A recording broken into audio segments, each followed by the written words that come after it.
Planning Committee. The first item on our agenda is any apologies for absence.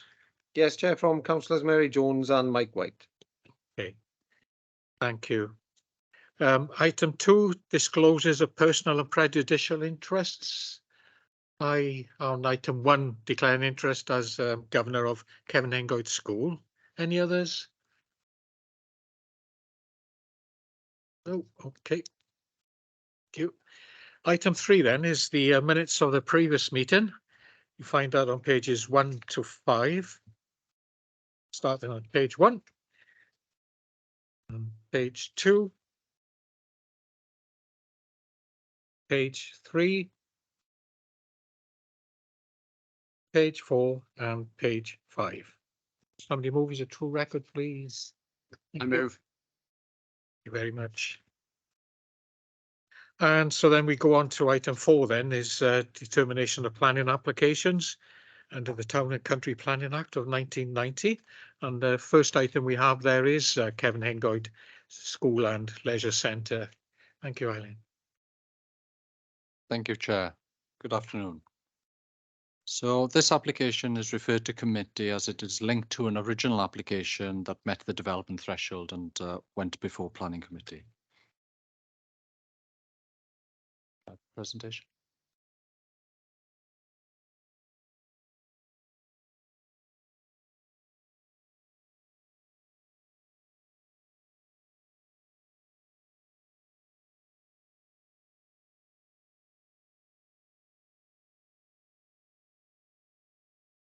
I hope everybody can see the presentation. So the application site comprises of Kevin Hengoyd Leisure Centre, which is located along Kevin Hengoyd Road in Bonamine. The Leisure Centre is co-located with Kevin Hengoyd School, with Bonamine Rugby Club and their playing fields to the east. This slide shows the approximate location of the site identified in a red circle in the context of its wider surroundings. Next slide, please. So this is the counterpart slide showing the aerial image of the location of the site. It's within the urban area, which is predominantly residential in character, but it is close to the countryside and therefore has a relatively rural setting. Next slide, please. The original application was approved by Planning Committee in November 2021. It proposed a variety of developments, which included a new indoor pitch, extensions to the existing leisure centre buildings, together with an internal reconfiguration to allow the provision of improved gym and changing facilities, a community room, reception, a cafe area, a fitness studio, a new car park, and new access off Kevin Hengoyd Road, and various pathways and associated works. So this slide shows the key components associated with the scheme. Permission was granted subject to several conditions. Conditions 13, 14 and 15 of the original permission relate to the completion of the car park layout, the cycle storage and the provision of electric charging spaces. So this is a section 73 application that's before you today for the variation of conditions 13, 14 and 15. And it enables part of the site to be occupied, namely the leisure centre and the community facilities, prior to the occupation of the separate indoor pitch facility. So it's understood that the works to the leisure centre and the community facility have already been completed and ready for use. But the indoor sports pitch is still under construction. So given that the leisure centre facilities are ready for use, the applicant has requested to reword conditions 13, 14 and 15 to enable the occupation and use of the leisure centre and the community facilities whilst the construction works are still ongoing to the indoor sports facility. So this will effectively result in the car park, the charging points and the cycle storage being completed at a later point, whilst allowing part of the development to be operational. So if this latest application is approved, it would effectively result in a new permission. But the merits of that scheme in relation to the majority of the components of the development were considered by the previous application, and there have been no significant reasons to revisit these matters as they remain compliant with the relevant policies, and there's been no significant changes in the circumstances of the site since those previous decisions. So the next slide, please. So this is the approved site plan showing the various components of the scheme. The area in brown is the car park, and this is the key issue for this latest application. Next slide, please. So this is the photograph showing the site from Kevin Hengoyd Road prior to the commencement of any development. It identifies the key components of the development. So those are arrowed pointers showing you on the plan. Next slide, please. So this application, if approved, as I said, would effectively result in a new permission being issued. But as such, I've included some of the drawings of various components of the scheme that's already had approval. And this provides you with some context of the overall development. So this shows the proposed elevations of the extended and refurbished leisure centre building that's now been pretty much completed and ready for use. Next slide, please. And here are the proposed floor plans of the extended and refurbished leisure centre building, which includes the improved gym, the changing facilities, the community room, the reception and the cafe area, and the fitness studio. Next slide, please. So here are the proposed elevations of the detached separate indoor pitch. Next slide, please. And here's the illustrative artist's impression of that indoor pitch when viewed from the car park access. Next slide, please. As this latest application involves changes to highway-related conditions, this plan shows how the car park would be temporarily laid out whilst construction works are ongoing. It would separate the construction access to the degree of leisure parking facilities that would be available for visitors and customers. The completion of the car park in its entirety, the vehicle charging points and the cycle stands would then be installed after all construction works have been completed. Next slide, please. So as mentioned, the site is under construction and this photograph shows the site as it currently looks. The steel frames for the indoor pitch are now visible with the refurbished leisure centre building behind. Next slide, please. This is a similar view, but mainly looking across the area that would be the car park. As you can see, it is largely used at the moment for construction access and parking of vehicles and materials. The access to the site from Kevin Hengoyd Road can just be seen in the right-hand side of the photograph. Next photograph, please. And this access is now shown more clearly in this photograph. This access would serve the car park and temporarily the access for the construction work. Next slide, please. So the applicant has requested to reword conditions 13, 14 and 15 of the original permission to allow occupation and use of the leisure centre and community facilities while works are ongoing on the indoor sports facility. So this will effectively result in the car park, the charging points and the cycle storage being completed at a later point and allowing part of the development to be operational. So the merits of the scheme for most of the components have already been agreed and there are no reason to revisit those matters and they remain acceptable. So the main changes relate to the parking and highway matters and these have been carefully considered by the Highway Authority. They raised no objections to the proposal. No representations have been received following public consultation either. It's therefore considered the proposal would not be unduly detrimental to highway safety. The affected conditions have therefore been reworded to require the completion of the car park, the charging points, the cycle storage within 3 months following the completion of the indoor pitch. Details relating to various other conditions which have been agreed since the original decision and those conditions have been updated to ensure compliance with the approved details.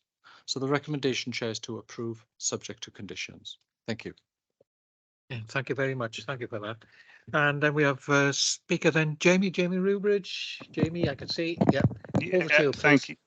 Thank you, Paul. I hope you can hear Okay. me. I represent the project team and client of the project. Just to give some context and background to this, the project to the leisure centre building, as correctly indicated, is nearing completion, with the barn slightly behind that in terms of its overall delivery. I think as the project team, the operator of the leisure centre and education who are party to this, you know, as intended originally, remain fixed to opening both the facilities at the same time. That was always part of the plan and works from a health and safety and commercially, reputationally, etc. to do that. And the purpose of this application was because of the fact that the barn is is somewhat behind in the construction phase because of the nature of the construction and its limitations over when certain elements can be completed due to favourable conditions. We sought this application to provide us with an effective contingency plan should we require it. At this stage, we still, as the project team, intend to open the facilities as one early in the new year as possible, but would like this application to be considered favourably so that if the construction of the barn becomes unduly delayed, that we can occupy and operate the leisure centre and then the barn facility open slightly behind that. So that was the context and background behind it, with the information provided in the application and as confirmed on the screen there. So yeah, that's all I really needed to say, Paul. I'm happy to take any questions if there are any. Okay, thank you very much. Any member wish to speak? Councillor Lewis? Yeah, hello, Jamie. Yeah. I just want you to give the committee a little bit of reassurance that the rest of the works, the ongoing works, will be completed because this was part of the existing planning consent that we gave you. Our officer said that they will be completed at a later date.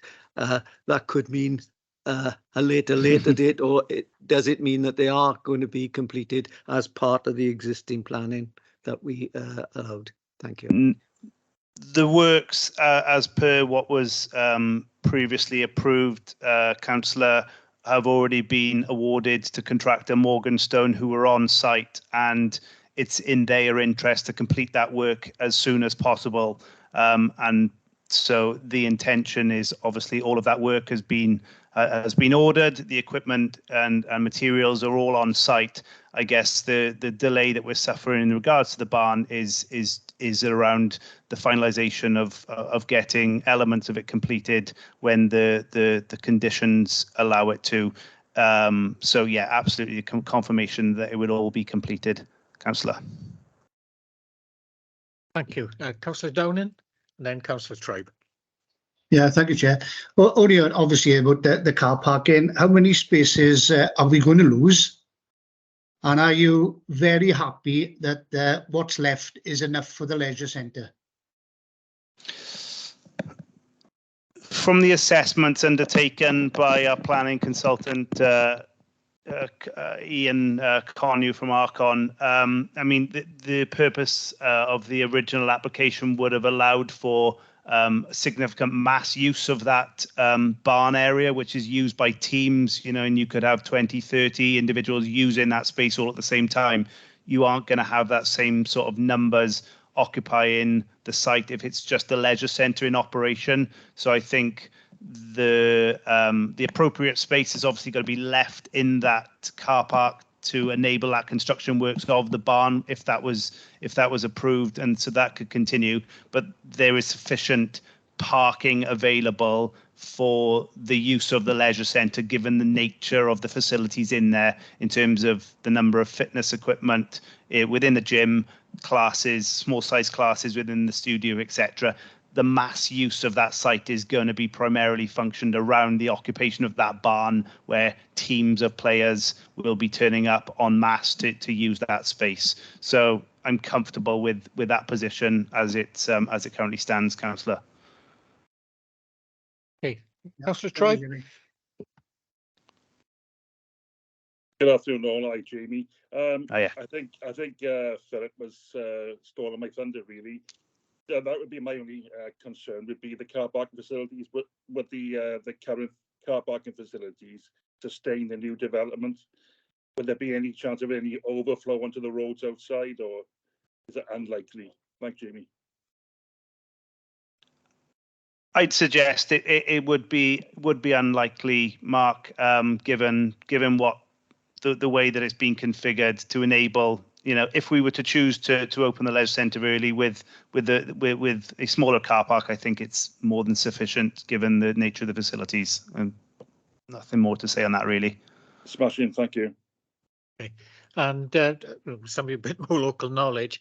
The rugby club allows use of the car park for centre users, and the front car park of the previous front of the leisure centre is still open anyway, so it'll be, I think, easily coped with.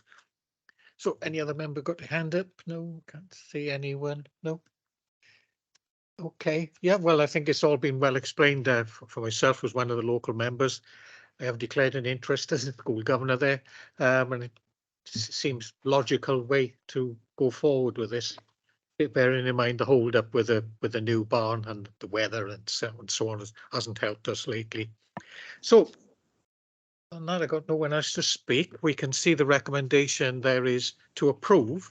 Can we take that vote then, please? Gav? Yeah, Councillor Peter Black, For.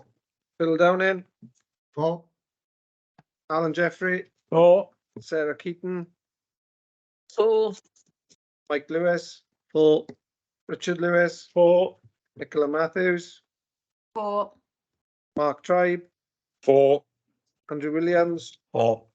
and Paul Lloyd. For. Thank you. That's unanimous vote. Unanimous. 10-4. Carried. Thank you very much. And then we move on to the second item there, which you see is Site B on Riverside Wharf, and the report is on page 38, if you wish. Thank you, Dave. Thank you, Chair. Yeah, plot B3, SE1 development. Yes, you can just make out the application site edged in red. Obviously, it's a prominent site overlooking the River Towie. Next door to the J Shed, which is a listed building, and the Ice House, which is also a listed building, and then to the east, you've got the Altima residential building and the Llys Towie commercial building to the south. So we go to the next slide, Ian, please. Yeah, there we go. It just gives slightly different angle, but it obviously gives you bird's eye view. So it's obviously the green, I call it the green, it's a brownfield site effectively centered there. As you can see, you've got the J Shed and the sail bridge next door to it and opposite the Ice House Square. So members will probably recall this application came to committee back in June as an outline application. It was all matters reserved for residential development with a small commercial unit, but it was accompanied by quite detailed development parameter plans and some CGI drawings as well. So obviously this is the reserve matters application for similar development. Obviously it's in accordance with those parameter plans. It's a residential development up to 104 residential units and with a small commercial unit. Obviously the 106 was subject to the 106 agreement for affordable housing. That's obviously been signed, which has allowed the applicant to come forward with this reserve matters application. So if you go on to the next slide, please, Ian. There we go. So that's obviously a close-up view of the site. So obviously it's a brownfield site. There was a previous consent on this back in 2008. Work was commenced at that time, but obviously property crash happened and it wasn't taken forward. So it's been lying vacant ever since, obviously. So obviously this development will come forward, hopefully in the near future. So next slide, please, Ian. So that's the site plan. Obviously, it's a site edge in red. You've got access into the basement area to the south. You've got the commercial unit overlooking Ice House Square, and you can just make out the sort of courtyards which overlook the River Towie. And the next slide, please, Ian. So that's the elevation drawing. So you can see, obviously, it ranges from basic 4-story up to 5-story towards Ice House Square and 6 stories in the middle. And if you go on to the next one, which shows the CGI, which gives you a better image, obviously you can just see the building on the right-hand side. So obviously you can see the relationship to the J Shed and the Ice House Square, obviously picking up on similar brick detail. And the next slide, please, Ian, as well. There we go. So obviously it's good the whole development in site context there. So as I say, so the scheme has got a high urban density to be welcomed in this dockside regeneration location. It's in accordance with the SA1 master plan. As I say, it's in accordance with the outline parameters, stepping up from 4, 5 and 6 stories. So it's but it's deemed to be obviously an acceptable scale within its context in SA1. As you can see, the elevations have quite robust brick detail, which is picking up on the listed structures next door to the building, and that obviously accords with the design code for SA1 as well. And then obviously you've got the repeating gable references on the front, which obviously pick up the sort of typical dockside architecture. So it's all in accordance with the outline parameters. Some details has been submitted in accordance with those conditions in terms of the finishes, the architectural details, which are all deemed to be acceptable for the development. I point out as well, it's in accordance with condition 8, which regards to do with the flood levels for the site, the finished floor level. And the added bit of that, you can probably just make out that what that results is that it'll be set on a podium, which will be slightly above the waterside walkway, which obviously will help, similar to other developments in SA1, which gives it a benefit of a separation of public and private definition. You can just make out the two landscaped areas as well. So it's got, as I said, landscape areas. Details have been submitted in accordance with conditions 6 and 7, which is due to the landscape and the planting detail. And obviously all those details are deemed to be acceptable. So if you scan through, Ian, please, the images. So that's the one obviously taken from the sail bridge overlooking ISO Square, the development on the right-hand side. And you can just make out the commercial unit at ground floor, which obviously provides some increased activity onto ISO Square. Obviously, it's just a boarded development site at the minute. And the next one, please. So that's the elevation then on the other side, looking from King's Road. And then the next two slides are from King's Road. So yeah, so that's one looking from Technium Square. You can see the scale of the development and the J shed on the left-hand side. Ultima just in the distance. And the last slide, please, Ian. Yeah, so there we go. So that's the King's Road, and you've got Ultima and the J shed on the left-hand side. And obviously you can just pick up where that lorry is. Obviously that's the lay-by facilities for deliveries, refuse, etc., etc. So that will be picked up through the highways.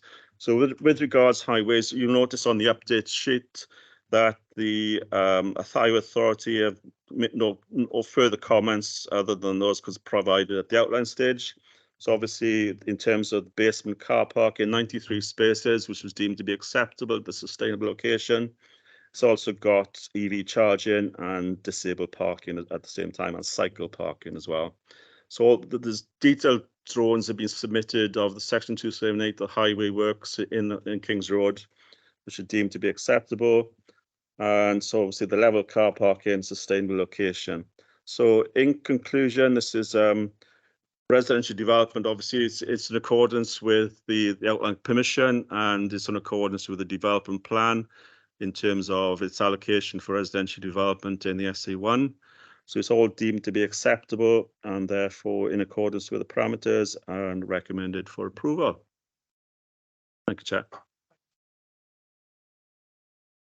Any member wish to speak? Thank you. No other hands up? Sorry? Yeah, could I, Chair? Sorry, I can't press. I'm on my phone, so I'm a bit difficult. Hello?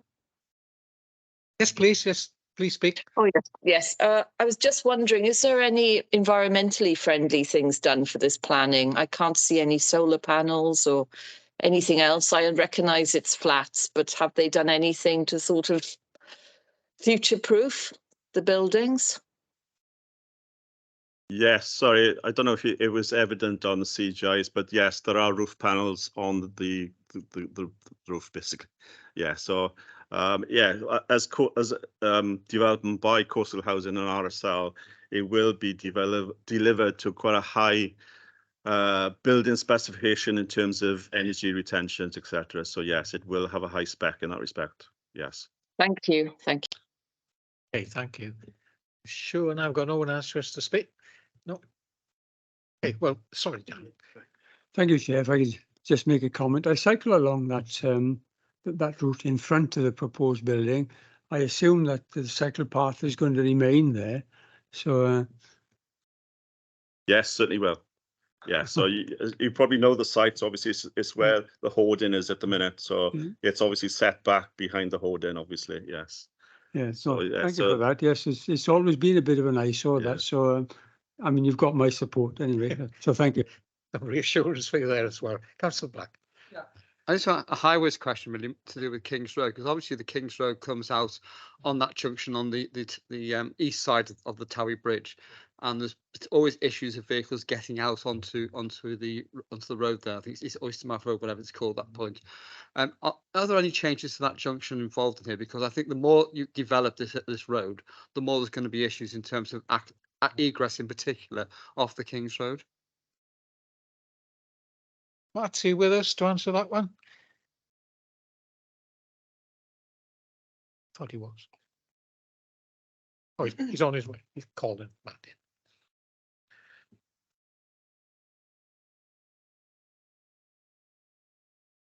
in. There you are. Matt, did you hear the question there regarding the highways at Newcut Road? Oh, no, sorry, Chair. I'm Please. triple booked this afternoon, so I've been jumping up in between meetings. No, don't panic. Don't worry. Ask it again. I was just saying, Matt, the main access to this new development is King's Road, and the more developments we put on this road, the more traffic we're going to get on it. And of course, coming off King's Road, you turn, particularly if you want to turn left towards Mumbles on the east side of the River Tower, there's particular issues there with vehicles being able to get onto that junction. So I'm just wondering, are there any developments, any changes to that junction being proposed either as part of this application or in terms of highways in the future? It's interesting because that was brought up when the scheme was first put in 2011, and the police weren't a big fan of that that left slip out of King's Road. I think they were keen to either signalise it or get rid of it and just make it sort of, I don't know, buses only and have everyone leave via the main access junction. That hasn't really gone anywhere since. I think there was quite strong opposition to it from the businesses and things who operate in SA1. Yeah, there is.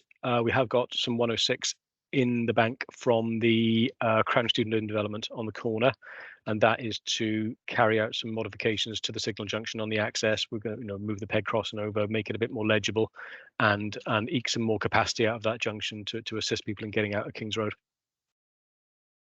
So presumably they're going to be putting signals to go left on that road, which is the main issue, I think. I think that's I think as it's been highlighted as a safety concern, people who regularly use it are understandably against closing it completely. So I think obviously the obvious option then is to signalise it.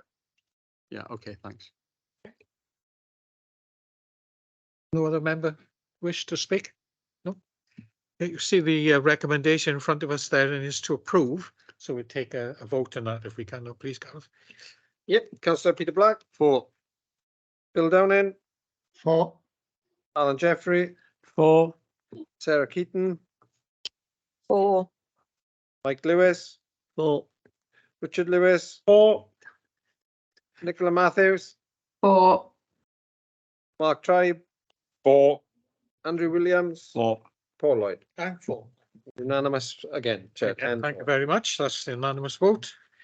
And that concludes our business for this afternoon. And we'll meet again, if not before.